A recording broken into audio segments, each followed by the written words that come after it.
حتى أهل البدع والأهواء، أهل البدع العقائدية وأهل البدع السياسية. أنا أقول بيننا وبينكم السلف، بيننا وبينكم الكتب، كان فيقول البدع بيننا وبينكم السلف. Bismillahirrahmanirrahim. Alhamdulillahi hamdan katsiran thayyiban mubarakan fih, kama yuhibbu rabbuna wa yardah. Asyhadu an la ilaha illallah wahdahu la syarika lah, wa asyhadu anna Muhammadan abduhu wa rasuluh,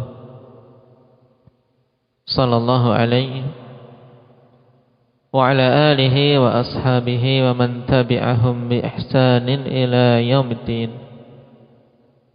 Amma ba'd. Ikhwanil kiram rahimani wa rahimakumullah.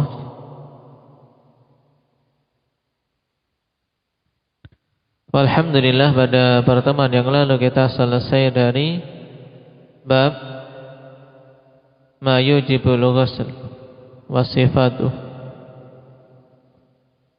tentang hal-hal yang mewajibkan mandi dan sifat mandi. Dan terkait dengan sifat mandi yang wajib ini, ada berapa syarat sahnya? Indang ya, syukran. Syarat sahnya mandi ada berapa?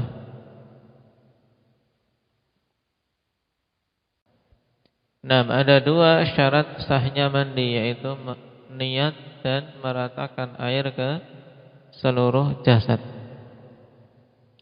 Nah, dari sini pula kita katakan bahwasanya sifat mandi wajib ini ada dua sifat. Yang pertama sifatul ijza, yaitu sifat di mana dikatakan cukup sah. Ya, sifat mandi yang sah. Minimalnya apa berarti, Afif? Nah, sifat yang minimalnya mandi dikatakan sah, apa itu? Yaitu pokoknya semua jasad terkena air. Itu intinya. Entah dimulai dari kaki atau dimulai dari kepala atau langsung dia nyemplung ke sungai, nyelam, yang penting semua anggota tubuhnya terkena air. Itu diiringi dengan niat sah mandinya. Nah, kemudian yang kedua sifat al-kamal, sifat yang sempurna dalam mandi wajib, itulah yang dicontohkan oleh Rasul sallallahu alaihi wasallam. Bagaimana itu, Zakaria? Dimulai dari mencuci tangan. Kemudian yang kedua, mencuci kemaluan. Yang ketiga, berwudu sempurna. Yang keempat, mengguyurkan air ke kepala, kemudian disela-selai, diremas-remas. Intinya apa? Untuk memastikan air mencapai kulit kepala. Nah, kemudian yang kelima, mengguyurkan air ke seluruh jasad. Nah, baik. Ini sifat yang sempurna untuk mandi janabah atau mandi wajib secara umum. Baru kemudian kalau dia berada di tempat yang lantainya mungkin jorok atau lantainya kotor, di akhir dia berpindah tempat yang bersih, kemudian menyiram kakinya. Baik. Nah, sekarang kita masuk pada babut tayammum. Masih terkait dengan pembahasan taharah, di mana pada pertemuan yang lalu kita membahas wudu. Nah, kemudian membahas tentang mandi yang dengan wudu terangkat hadatsul asghar, kemudian dengan mandi terangkat hadatsul akbar. Maka sekarang kita membahas tentang pengganti dari wudu dan mandi ketika tidak didapati air, yaitu at-tayammum. Babut tayammum, bab tentang tayammum. Perhatikan catatan kaki nomor 1. At-tayammumu fi syar'i mashul wajhi wal yadaini bis sa'idi ala wajhin makhsus. Yang dimaksud dengan at-tayammum adalah mengusap wajah dan kedua tangan, wal yadain. Kedua tangan maksudnya ini adalah apa? Yaitu telapak tangan sampai pergelangannya, akhwan. Karena kata yad dalam bahasa Arab dan juga di dalam istilah syar'i kapan saja disebutkan secara mutlak, maka batasannya sampai mana? Ahmad tadi? Sampai pergelangan tangan. Ahsanta. Taib. Nah, berarti yang dimaksud dengan tayamum secara syar'i adalah mengusap wajah dan kedua tangan sampai pergelangannya, tidak sampai ke siku. Nah, tapi cuman pada telapak tangan sampai pergelangan. Bis-sa'id, ya, bis-sa'id yaitu dengan apa? Dengan debu yang ada di permukaan bumi. As-sa'id. Ala wajhin makhsusin,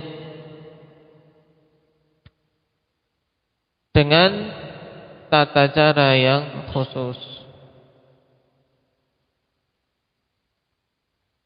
Jadi secara mudahnya namanya tayamum berarti mengusap wajah dan kedua telapak tangan menggunakan debu yang ada di permukaan bumi ini, nah, dengan tata cara yang dikhususkan oleh syariat. Qala al-Imam Sa'di rahimahullah wa huwa an-naw'u tsani min at-taharah. Dan ini adalah jenis yang kedua dari jenis taharah.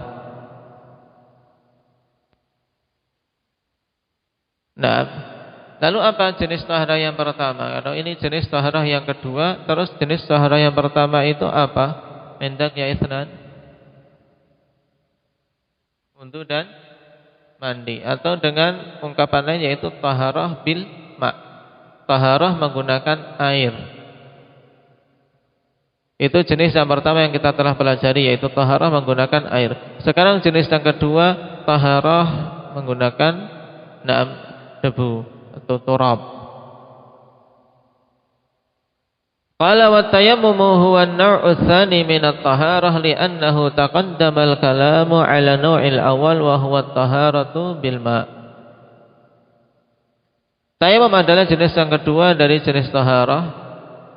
Kenapa? Dikarenakan telah lewat pembicaraan untuk jenis yang pertama, yaitu taharah menggunakan air. Fa naw'u tsani at-taharatu bit-turab wa huwa tayammum. Kemudian jenis yang kedua yang dimaksud adalah taharah menggunakan turab, menggunakan debu tanah, dan itu adalah tayammum. Qala wa huwa badalun an taharatil ma'. Perhatikan kalimat ini. Nah, pahami yang ada di kitab dulu yang dikatakan oleh Imam As-Sa'di. Wa huwa badal. Apa makna badal? Abdul Hafid. Badal maknanya apa?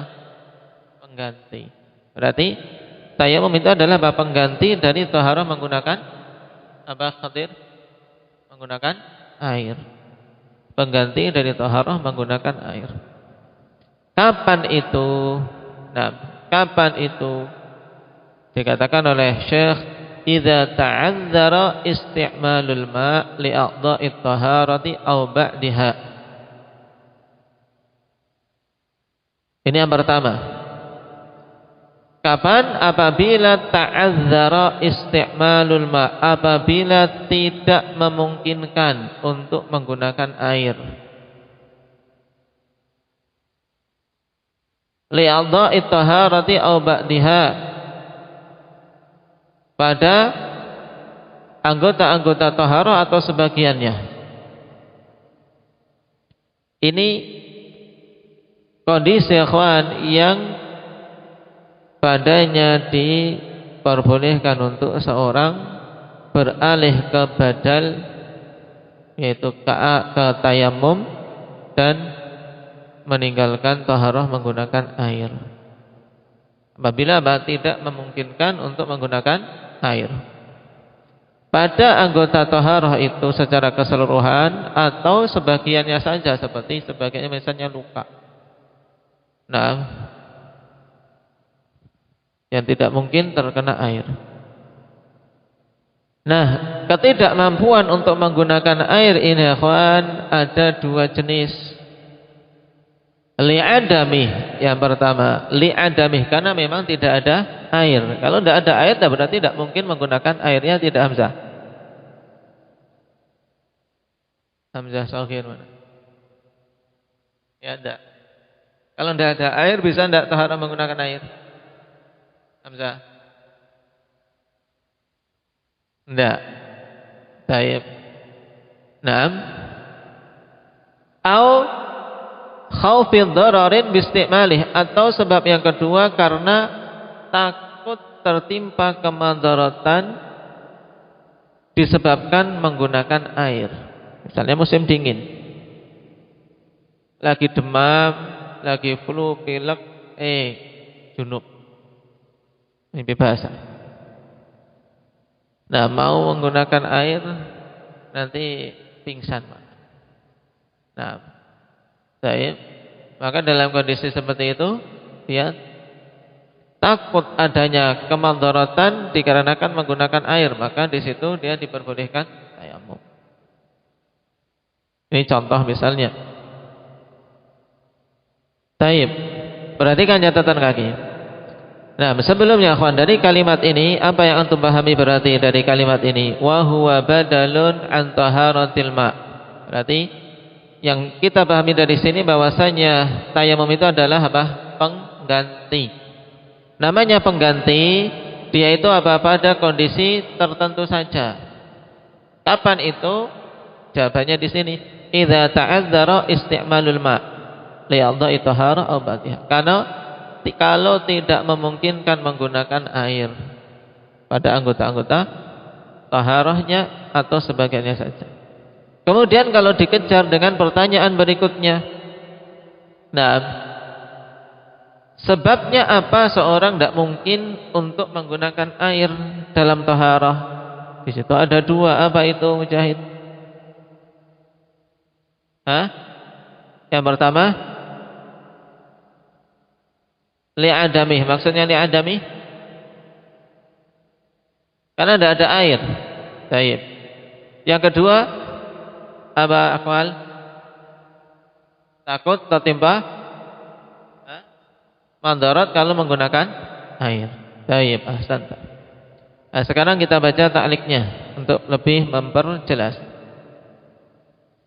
Terkait li'adamih, yaitu dikarenakan tidak adanya air, li'adamil ma, karena tidak ada air memang. Liqaulihi ta'ala falam tajidu ma'an fatayammamu sa'idan thayyiba. Berdasarkan firman Allah Subhanahu wa taala, falam tajidu ma'an, kalian tidak mendapati air, fatayammamu sa'idan thayyiba, maka tayamumlah dengan debu yang suci. Dari ayat ini juga menunjukkan akhwan, maksud falam tajidu, kalian tidak mendapati air, berarti menunjukkan kalian itu telah mencarinya. Makanya di sana disebutkan oleh para ulama, ya dia diharuskan untuk mencari terlebih dahulu. Mencari dulu. Kalau dia belum mencari, kalau sudah mengatakan tidak mendapati air. Nah, harus mencari terlebih dahulu. Sampai apa? Sampai dikatakan falan tajidu, kalian tidak mendapati. Karena kalau seorang belum mencarinya tidak dikatakan falan tajidu. Qala wa li hadithi Abi Dzar anna Rasulullah sallallahu alaihi wasallam qala inna as-sa'ida at-tayyiba tahurul muslim wa illam tajidil ma'a 10 sinin fa idza wajada al-ma'a falyumissahu basharatahu fa inna dzalika khair. Hadis ini termasuk hadis penting dalam pembahasan tayammum, maka ini dihafal. Hadis Abi Dzar radhiyallahu anhu bahwasanya Rasulullah sallallahu alaihi wasallam bersabda, "Innas sa'idat thayyib tahurul muslim." Sungguhnya debu yang suci itu adalah tahurul muslim, alat bersucinya kaum muslimin. Tahur bedakan tahur dengan tuhur. Kalau tahur itu adalah alat untuk bersuci. Kalau tuhur dengan dhammah maka itu adalah perbuatan bersucinya. Paham? Maka perhatikan hadis ini. Innas sa'idat thayyibat tahurul muslim. Sungguhnya debu yang suci itu adalah sarana atau alat untuk bersucinya seorang muslim. Dari kalimat ini akhwan, dari kalimat ini ada faedah penting yang menunjukkan bahwasanya tayamum, yang menunjukkan tayamum itu ketika dikatakan dia tahur maka dia itu mengangkat hadas.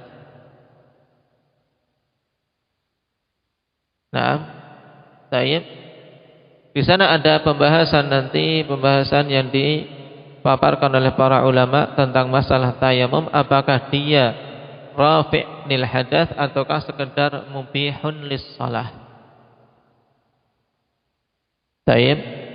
Mengangkat hadath ataukah sekedar membolehkan seseorang untuk salat. Dan yang rajih berdasarkan hadis ini bahwasanya tayamum itu rafi'un lil hadath, mengangkat hadath. Cuman mengangkat hadatsnya sementara sampai mampu untuk menggunakan air. Ini diingat-ingat. Wa illam yajidil ma'a 10 sinin, walaupun dia tidak mendapati air 10 tahun, ya tayamum terus. 10 tahun tidak mendapati air, misalnya dia hidup di luar angkasa. Tapi juga repot, ini dapat debu enggak? Nah, contoh lain saja.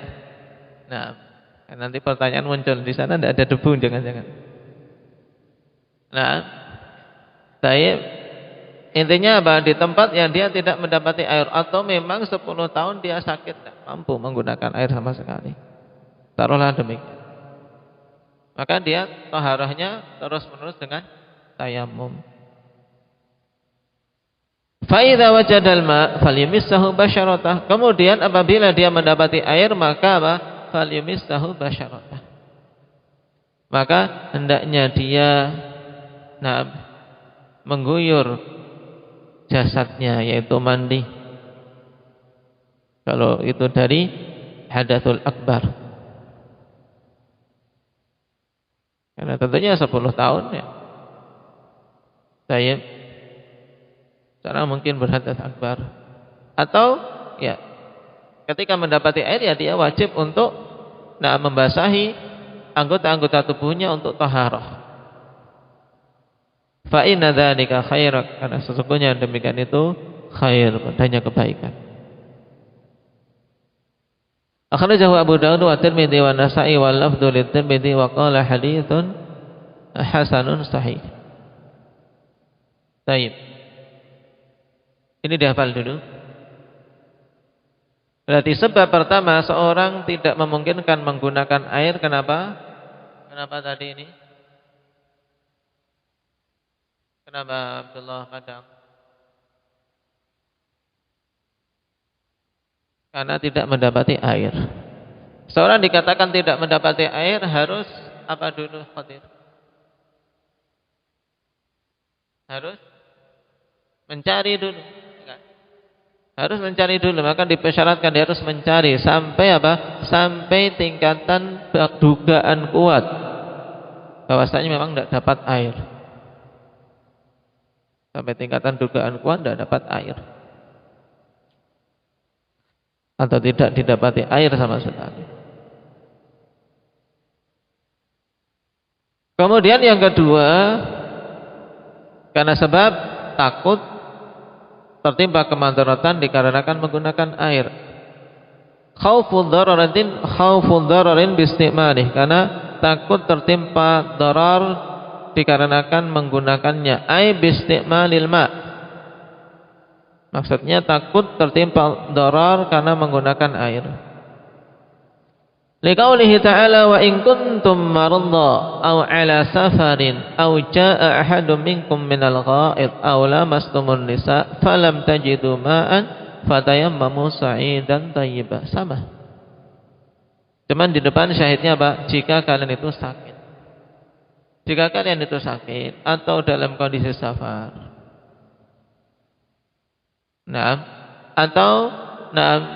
Salah seorang di antara kalian buang air besar atau mendatangi istrinya, kemudian kok tidak mendapati air, maka tayamumlah dengan debu yang suci.